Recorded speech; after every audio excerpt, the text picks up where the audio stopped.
I am writing this under an appreciable mental strain, since by tonight I shall be no more.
Penniless, and at the end of my supply of the drug which alone makes life endurable, I can bear the torture no longer, and shall cast myself from this garret window into the squalid street below. Do not think from my slavery to morphine that I am a weakling or a degenerate. When you have read these hastily scrawled pages, you may guess, though never fully realize, why it is that I must have forgetfulness or death.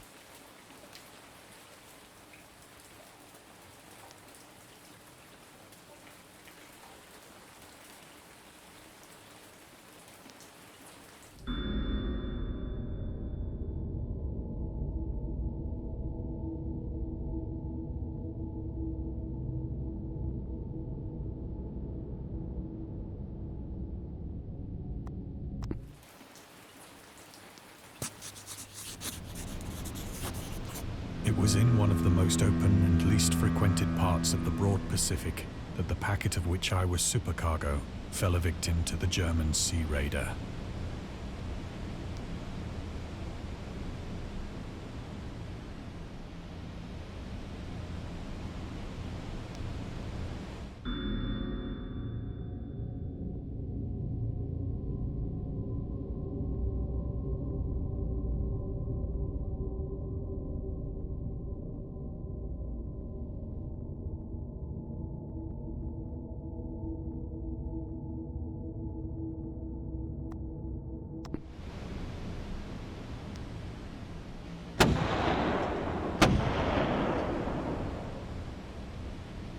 The Great War was then at its very beginning, and the ocean forces of the Hun had not completely sunk to their later degradation.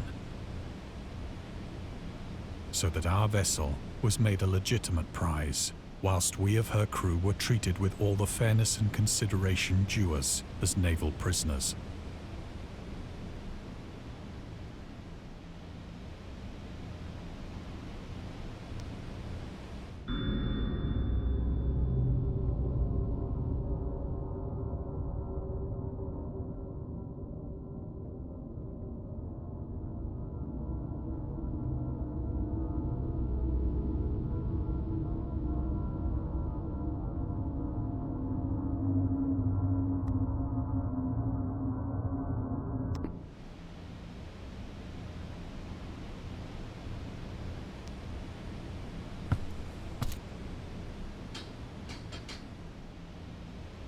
So liberal, indeed, was the discipline of our captors, that 5 days after we were taken, I managed to escape alone in a small boat with water and provisions for a good length of time.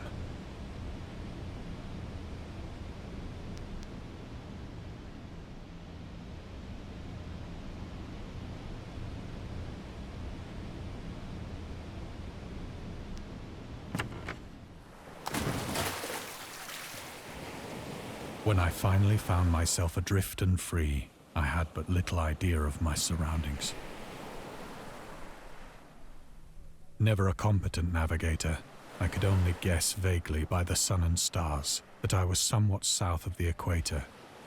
Of the longitude, I knew nothing, and no island or coastline was in sight.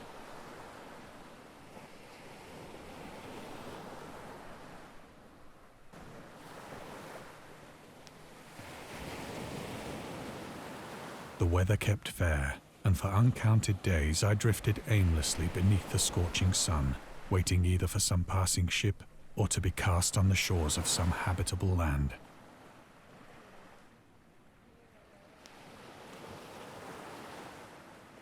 But neither ship nor land appeared, and I began to despair in my solitude upon the heaving vastness of unbroken blue. The change happened whilst I slept. Its details I shall never know, for my slumber, though troubled and dream-infested, was continuous.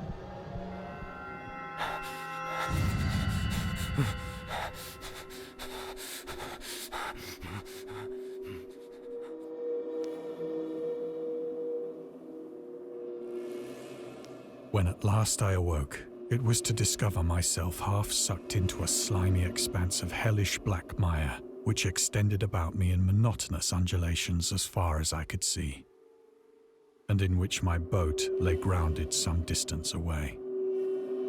Though one might well imagine that my first sensation would be of wonder at so prodigious and unexpected a transformation of scenery, I was in reality more horrified than astonished.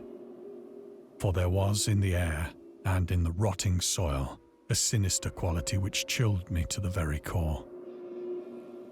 The region was putrid with the carcasses of decaying fish and of other less describable things which I saw protruding from the nasty mud of the unending plain.